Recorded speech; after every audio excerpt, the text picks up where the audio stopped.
Shalom, shalom, shalom, brothers and sisters. This is your brother MessiYah, and I wanted to do a video on a video that I saw in the morning when I get up. I generally kind of touch in the internet and see what's going on around the world, what's being said, etc.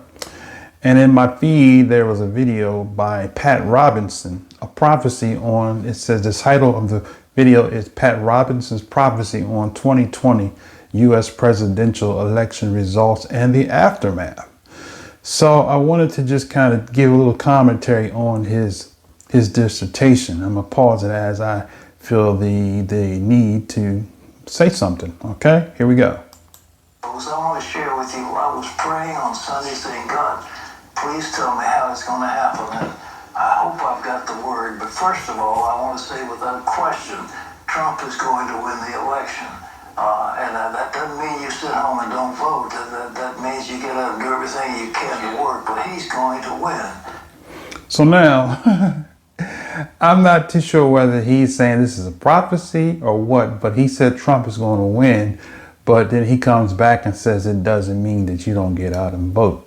So which is it? Is it a prophecy? You know, because if you're saying he's going to win, then it doesn't matter what the people do because you're convinced that he's going to win. So let it be that. Okay? That's, I think, a given. But after he is sworn in and his vice president is Mike Pence, then trouble is going to happen. He's going to be challenged by the Chinese, as you couldn't believe, will be faced probably with some kind of a war. Okay, now, I kind of disagree with that because Trump allegedly has a good relationship with China. So you can argue the point and say, well, they're not really, because he's called it the China virus or whatever. Okay, well, someone can make a point here and there, okay, but I don't see that happening, okay. He said riffraff's going to break out if Trump wins the election again. Riffraff is already breaking out, so that's nothing prophetic. It's going on now. Right now, people are still protesting. And they've been protesting since the event occurred with George Floyd.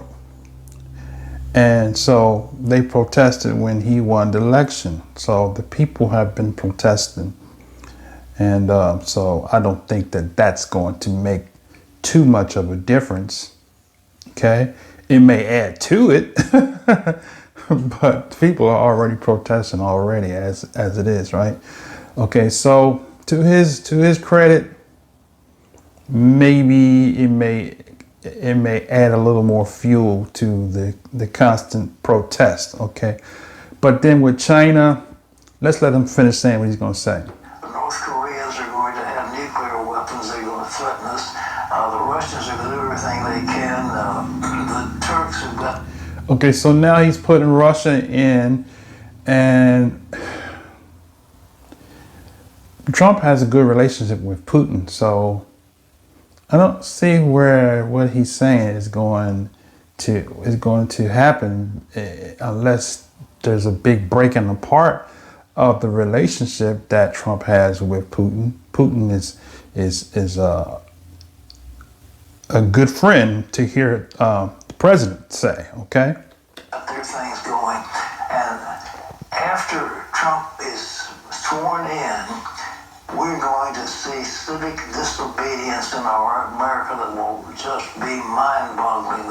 The country will be torn apart. You talk about Trump derangement syndrome, it's going to be horrible. Because already, without anything happening, we've got trouble in the streets.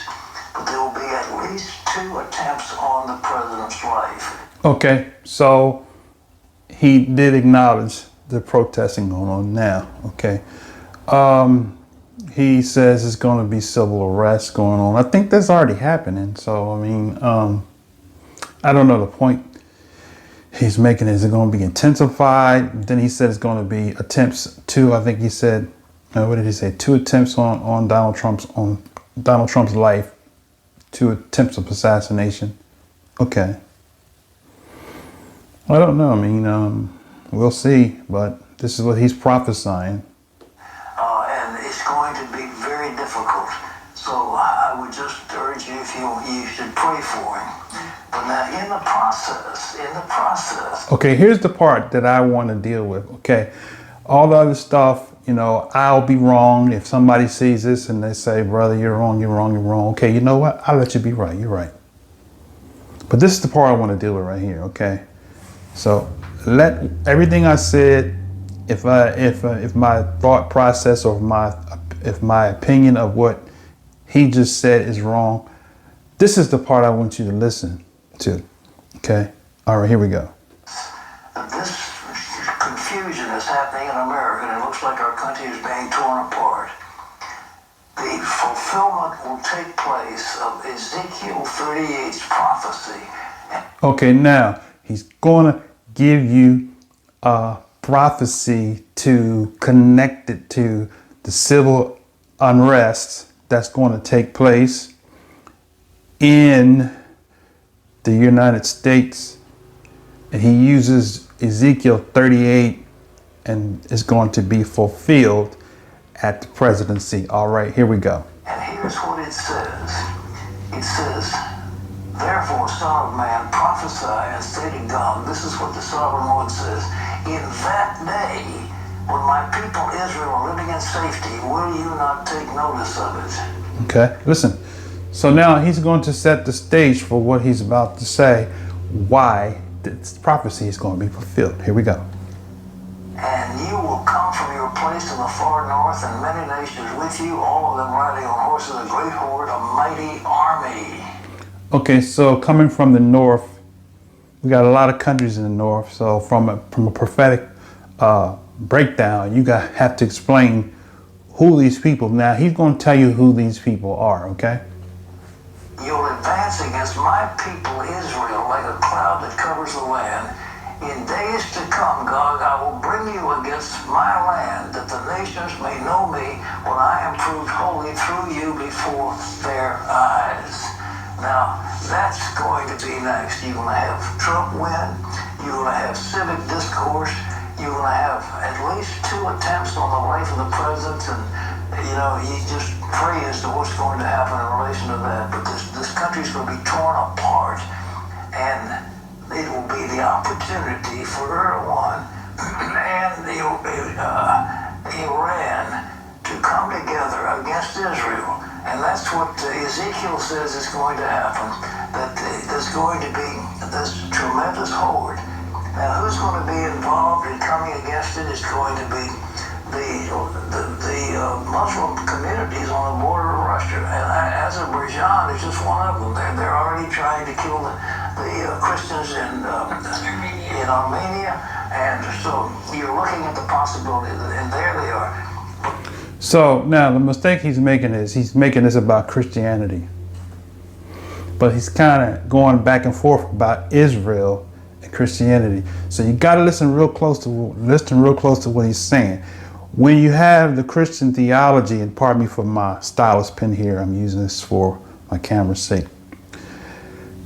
Apart from the incorrect pointing out of the wrong people in prophecy, it's going to make all the prophecies that all the explanation to the prophecies wrong, because you're looking to the wrong people who you're calling Israel, right? So he's saying that the Muslims, when you say Muslim, I mean, you have Indian Muslims that are in the Far East. You have Muslims that are in the what they call the Arab immigrant lands. So you also have some Muslims that may be up in the northern region of Europe, okay?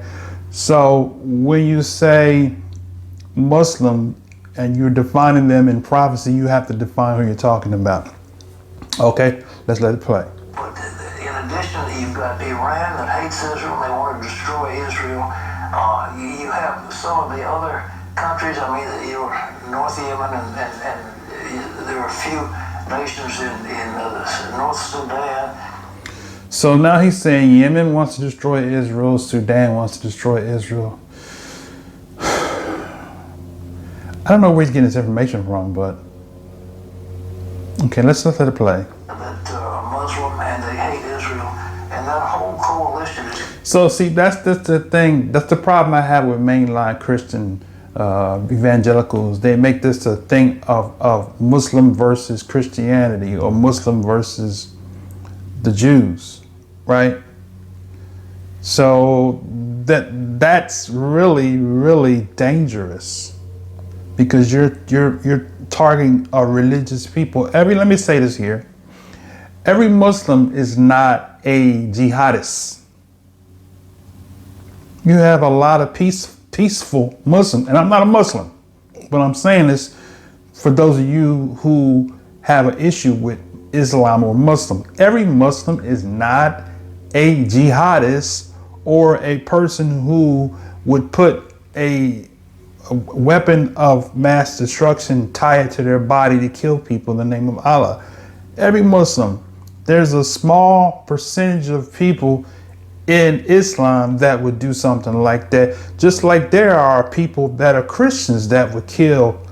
Not all Christians should be lumped into that, just like not all Muslims should be lumped into that, right?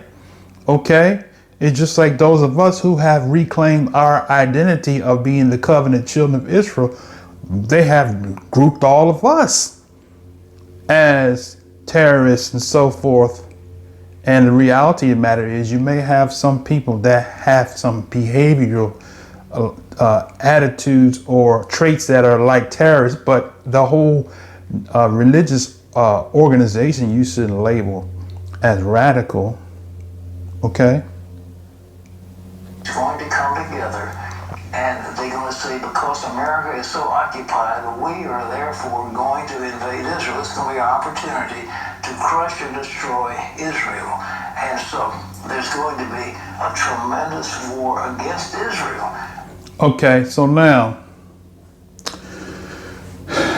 what he's saying is not true. Okay, so you say, well, brother, what's not true about what he said? The world is not going to be so occupied with the United States that they're going to leave Israel wide open so people can come in and can terrorize Israel. Okay?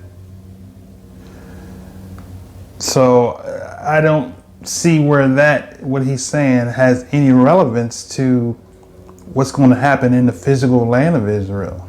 Okay? People are fighting all over the globe. But that doesn't mean that they want to see the whole land destroyed, right?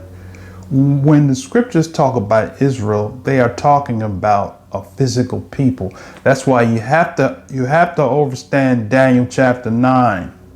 Because if you don't understand Daniel chapter 9, you're going to make the mistake of putting a people in prophecy that don't belong there. And you're going to make the prophecy be about the land and not about the people. When the prophecy, when you say Jerusalem and Israel in prophecy, sometimes when you say Jerusalem and Israel, you're not talking physically about the land. You're physically talking about the people who are the outcasts of the land that live in the lands of their enemies or in captive lands. That's what we're talking about. We're not talking always when we see prophecy. When you see that, and I can't say it enough, when you see Jerusalem and Israel, it's not always just talking about the land. Okay? So you have to rightly divide the prophecy to know what the prophet is saying, right? I'm going to do a lesson on Ezekiel 37 and 38, what he's reading, okay? But let's continue. The Bible says God himself is going to defend Israel. And he's going to wipe out that horde. It's not going to be a nuclear war, but God himself is going to wipe out that horde of people that are coming against Israel. Now, well, that's true. But timing is everything, because watch what he says here. Because this war that's happening is the war that's going to happen before the Messiah comes the second time. This has nothing to do with the presidential election. It has everything to do with the return of the Messiah. But watch the spin he puts on that prophecy. Watch this. What's going to happen next? I mean, you say, all right, you got that's the next thing that's going to happen is that God is going to bring a period of great peace. Look at that. So he's saying after the chaos that he said, God, I'm going to use this terminology, is going to bring a great peace. So the presidential election is what he's saying. Listen closely. The presidential election is going to bring in great chaos and civil arrest and war. Great peace. Now, watch what he says.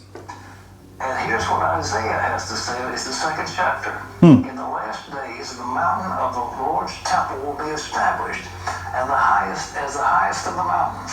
It will be exalted above the hills, and all nations will stream to it. Stop. Now he's tying in Isaiah chapter 2 and 2, which specifically says in the last day. Right? So the last day is tied to the day of Yah, which is the day of judgment. So when this takes place, there will be no more government of the United States or the other nations of the world. Why? Because the King of Kings is going to take over, overthrow all the governments. And you can find that in Daniel 9 and Daniel 7. Okay, they connect with Revelation 11, Revelation 7, Revelation 19, Revelation 20. All those connect together. That's talking about, it connects with the last trump in 1 Corinthians and in 1 Thessalonians. All that comes together with the last trump. When the last trump is sounded, the kingdoms of the world become the kingdoms of the Messiah, and at that point is when the peace is coming. But watch what he says. Listen. Many people will come and say, let us go up to the mountain of the Lord and the temple of the God of Jacob. He will teach us his way so that we may walk in his paths. The law will go out from Zion, the word of the Lord from Jerusalem. He will judge between nations and will settle disputes for many people. And they will beat their swords into plowshares and their spears into pruning hooks. Nations will not take up sword against nations, nor will they train for war anymore. Stop. So, nations will not war anymore against each other, right? And he said they're going to beat their spears into pruning hooks, right? The law is going to go forth from Jerusalem, not grace. The law. So when this happens, there's another government that is in force, which connects with Revelation that says the Messiah is going to rule the nations with the rod of iron. So that this ushers in the 1,000-year reign of peace on earth. Is not no short period of time, which is what he's trying to say. Right now, watch what he says, because he keeps saying, using Christianity as the bullet point of the prophecy, but it's not. It has nothing to do with Christianity at all. It has everything to do with the people of Israel who were scattered to the four corners. Okay, listen. And what are we going to have after this invasion of Israel and is put down by God? There's going to be a remarkable time of peace. We'll have at least 5 years or more of extraordinary peace, where the dictators of the earth are restrained, where those who want to fight war are not going to be allowed to do it. And we say the word will go forth from Jerusalem, but I think it will also be the Christians who are the defenders of Zion, and they will be teaching the word all over the world. There'll be a great revival. Okay, so see, he just said it. So what are the Christians going to be teaching? This prophecy said that the law So if Christians are going to be teaching the law, enforcing the law, then the law's got to be enforced, got to be reinforced right now among Christianity. But it's not being enforced among Christianity right now. What's being enforced among Christianity right now? We're not under the law, we're under grace. So my question is, when is Christianity going to change their teaching from we're not under the law, we're under grace? When is that going to happen? Because he's saying that the Christians are going to be the ones that's going to usher. Now watch this, because you got to hear this next part, because he is saying, letting you know that this is not talking about the second coming of the Messiah. This is a time without the Messiah, there's going to be a world peace on the earth, is what he's saying after this civil unrest. Okay, listen. One of the greatest spiritual revivals that the world has ever known, and that's the time of peace and love. Okay, the time of the revival is the ingathering of the great harvest. That's what he should be talking about, but he's not. He's making that time of the great harvest a revival for Christian church. Wrong, all day long. Watch this. But during that time, or right after that time, the dictators of the earth are going to be restrained by God. And so they'll be held in check. This isn't the second coming. It's just the way it's going to work. See that? He said this isn't the second coming. Okay? See that? So he's letting you know this is not the second coming of the Messiah. This is a time before. So this is before the Messiah comes back. There's going to be a world peace on the earth, is what he's saying. Okay? That's not what that prophecy is saying at all. There's going to be a great move of God. And you read, the apostles came after the day of Pentecost, and they said, this is prophesied by the prophet Joel. In the latter days, I'll pour out my spirit upon all flesh. Well, that's going to happen in our day. We're going to see a great turning to God of the nations of the earth after this battle, where God himself is going to defend Israel. Okay, now. Okay, so he just made the point clear, what he's saying. The great revival is going to be, the world's going to become Christians.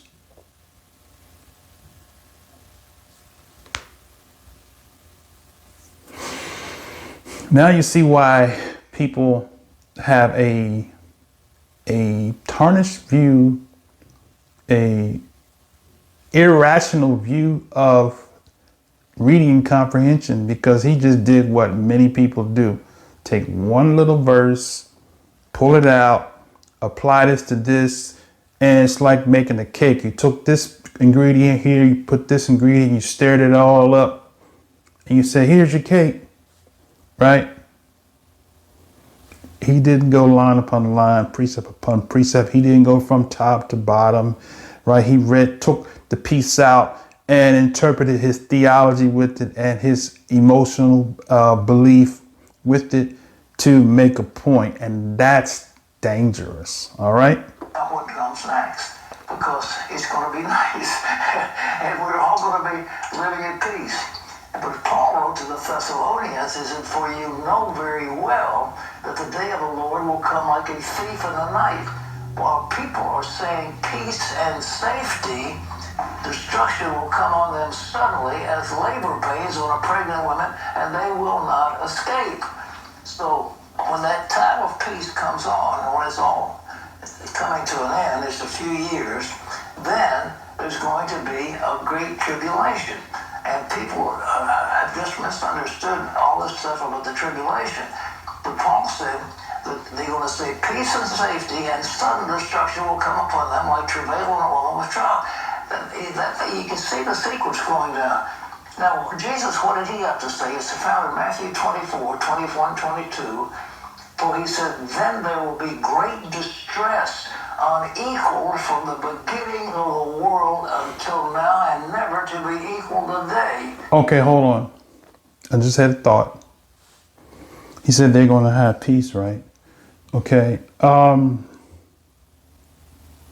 I think the peace was erupted. So that peace and sudden destruction has broken out. We're in the coronavirus pandemic now. Okay? before that happened, of course, we know when Trump went into office, he became, people protested his winning the presidency, and then it died down. The protests, people kind of got, well, this is what it is, right? So the protest died, as it always does, when a political a candidate that they don't want wins. So that's natural. But now, after the 4 years of Trump's presidency, I should say the third year is when the destruction broke out with the worldwide pandemic. So maybe he's off, but he's saying it's going to come another time of peace after this. So, and the peace, he's tying one verse that he just read into, now he's going to Matthew 24. Okay, I love 24 because that's one of my favorite ones. Let's see what he's got to say. I think he kind of started out reading, for there will be great distress unequaled from the beginning of the world. I don't know what this is, NIV version he's reading from. And beginning of the world until now, and never to be equal again. Okay. And in those days had not been cut short, no one would survive, but for the sake of the elect, those days will be shortened. Now, what is he saying? I want to emphasize that. He says, if those days wouldn't be shortened, there wouldn't be one human being alive on the face of the earth. I mean, that's what he says. I mean, there'll be no flesh will remain. So this is the tribulation that people are talking about, and he is going to be terrible. And Paul said that sudden destruction is going to come upon you. And what I think, very frankly, is that the only thing that will fulfill what the word of Jesus, and I'm going to give you in a minute, is some kind of an asteroid strike on the globe. It's sudden destruction. There's not going to be some nuclear war. We're not going to be allowed to blow this earth up. But an asteroid. But wait a minute. See, that's the prophecy. The prophecy's off because he's got stuff out of place. Because how are you having all nations coming against Jerusalem, right? And then 4 years of I forget how long he said it was, years of peace. Was it 4 years or more or something like that he said, right? So how do you get that? Because in the prophecy that he read, at the prophecy is when the nations, when the Most High says he'll bring all nations against Jerusalem. You can find it in Joel chapter 3. You can find it in Zechariah chapter 14. You can find that in one of the other prophets, one of the other prophetic books, which connects with I think it's prophet MessiYah or Jeremiah. I think so, but don't quote me on that. But is it Ezekiel, and Joel and Zechariah prophesy about the Most High bringing all nations against Jerusalem, right? So, but if you go to Zechariah 14, you'll see in Zechariah 14 that when that happens, they look up and see the Messiah coming. There's no a president of the United States is making world peace and causing a world evangelism across the globe. What's happening is when that takes place, that is when the Messiah, when you look up, when you see these things, that's what ties it with Matthew 24. He said, when you look up, when you see these things happen, look up, your redemption draws not nigh, right? So the drawing of the nigh of the redemption happens after the judgment takes place, when he brings all nations against Jerusalem. You can go all day long and you can read each prophecy from verse 1 down to the end, and you will see that it is a sequence. There is no judgment coming on Israel, and then the president has attempts on his life, and now the United States president brings world peace. Way off. All right, he's almost done. Go ahead. Coming down. I wrote one called asteroids, and there was an asteroid that's about 1 kilometer, about 6/10 of a mile, weighed about 3 billion pounds, came hurtling down, and that would pretty much fulfill what Jesus, because he said. And let's look again at 24 of Matthew. He said, immediately after the distress of those days, the sun will be darkened, and the moon will not give its light. The stars will fall from the sky, and the heavenly bodies will be shaken. And then will appear the sign of the Son of Man in heaven, and all the peoples of the earth will mourn when they see the Son of Man coming in the clouds of heaven with power and great glory. And he will send his angels with a loud trumpet call, and they will gather his elect from the four winds from one end of the heaven to the other. Now, NIV, they muffed that up. They said a loud trumpet. They didn't say the great sound of the trumpet. The great trumpet. The NIV said it with a loud trumpet call. That's why I used to stay away from the NIV version. It's just watered down. But so basically, so what he's telling, what he wants us to believe is that there's a separate event that's going to take place after the nations are brought to battle against Jerusalem. So in other words, after the battle of battles, what we have come to learn is the battle of Armageddon. He wants us to believe that after the battle of Armageddon, the Messiah is not coming back. It's going to be peace on the earth. And then a sudden destruction is going to break out. And then the Messiah is going to come, right?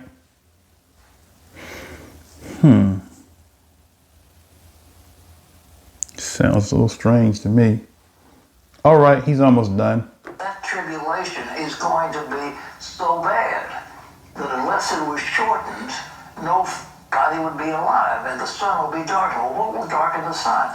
Well, if an asteroid hits the earth, there will be a cloud of dust thrown into the atmosphere, and you won't be able to see the sun or the moon. It'll be hard to move on that.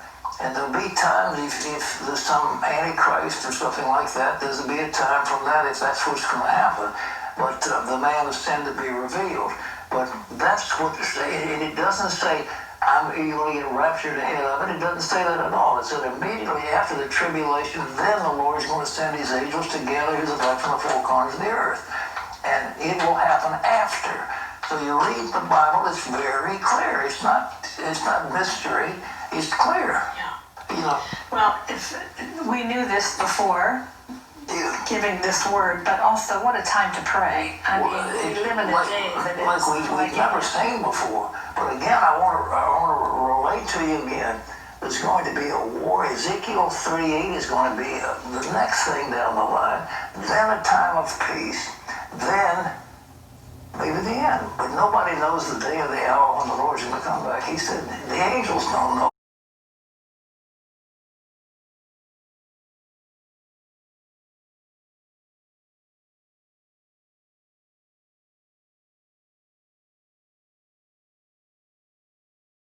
Knows it. So I'm not saying this is the second coming, but I am saying there are things that people have thought would be during a millennial time with the coming of Jesus that are going to happen in our lifetime.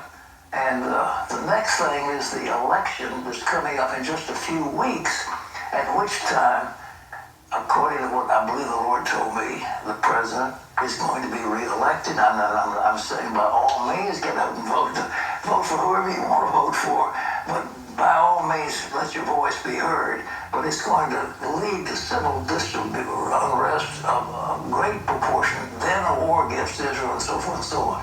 So as Terry said, I think it's time to pray, but ladies and gentlemen, that's the word. You ask what's going to happen next, that's what's going to happen next. You know, I think of the book that was written a number of years ago, How Shall We Then Live? Yeah. It's a time to think about that. All right, well, let's pray. Father. Okay, so to sum it up, Donald Trump is going to be reelected according to him. And after Donald Trump is reelected, it's going to be civil unrest.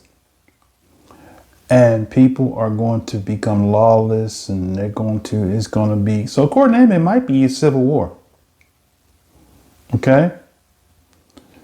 Do I disagree with that? I can't say that I disagree with that. The United States of America is already in civil unrest. So it'll just, what we see, it will just intensify if the results goes one way or the other. It's not, I don't think it's going to be civil unrest just if Donald Trump wins. I think if he loses, it's going to be civil unrest. Let's not just put it in one direction. Those that don't want Biden to win, that want Trump to have 4 more years, they're going to be good and upset. And those are the ones that carry guns. Okay? So, to sum up, he believes Trump's going to win and it's going to cause civil unrest. And after the civil unrest, and what is the civil unrest? Is going to be the battle of battles, which is going to not usher in the return of the Messiah. It's going to usher in a time of peace where the world will see peace after all the armies have battled in Jerusalem in the prophecy. He's going to erase all of them prophecies that talked about the Messiah coming back. It's going to be a time of peace. And then the Messiah is going to come again. So in other words, what is he saying? What he's saying is there's going to come Antichrist. So that's his dissertation.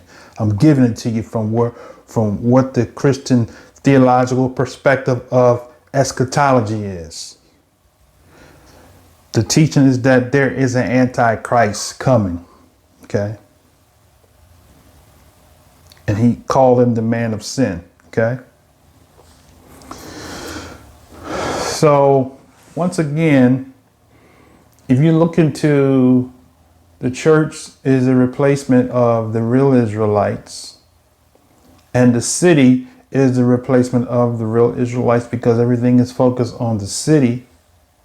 So whoever's living in the city are the children of Israel is basically what he's saying. And those people that are living in Jerusalem are the ones who moved into Israel in the 1948 after the Holocaust and shortly after the League of Nations. Okay, so that's what he shared. And that's what I wanted to share. I don't have time to go into the scriptures like I was going to do because I've already spent 37 minutes on this video. So I may come back and do a teaching on the subject matter. But until the next time, brothers and sisters, I'm going to sign off and I'm going to say shalom, shalom, shalom.